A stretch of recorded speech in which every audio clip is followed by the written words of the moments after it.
Bernie Sanders has been criticized for his lack of foreign policy experience. But is that true?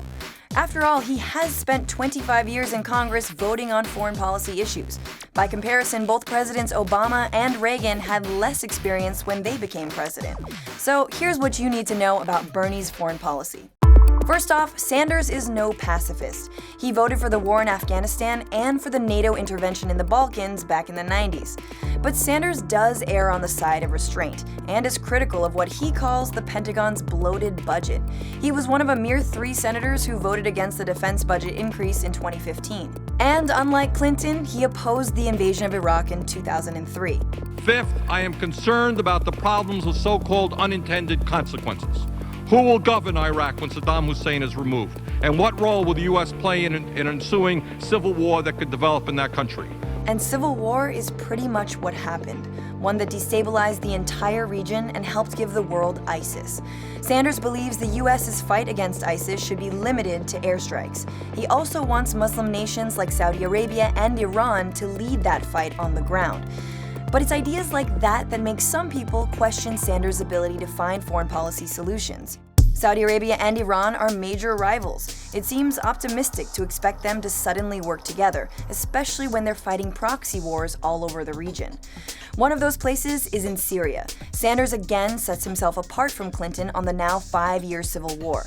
Whereas Clinton believes in a bold, no-fly zone, Sanders cautions against it. He thinks Assad's removal should not come at any cost. In Libya, Clinton pushed for the NATO-led invasion that toppled Muammar Gaddafi, and Sanders wasn't strongly opposed, though he now says that regime change usually ends up making the situation worse. Gaddafi was a brutal dictator, there's no question. But one of the differences between the Secretary and I is I'm not quite so aggressive with regard to regime change. And on Israel-Palestine, Bernie Sanders, who is Jewish, has gone further in criticizing the Israeli government than any other candidate.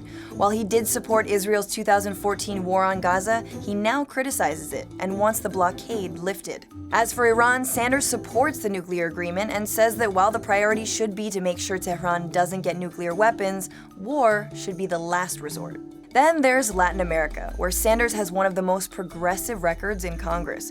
He's called out the U.S.'s long history of intervention in the region.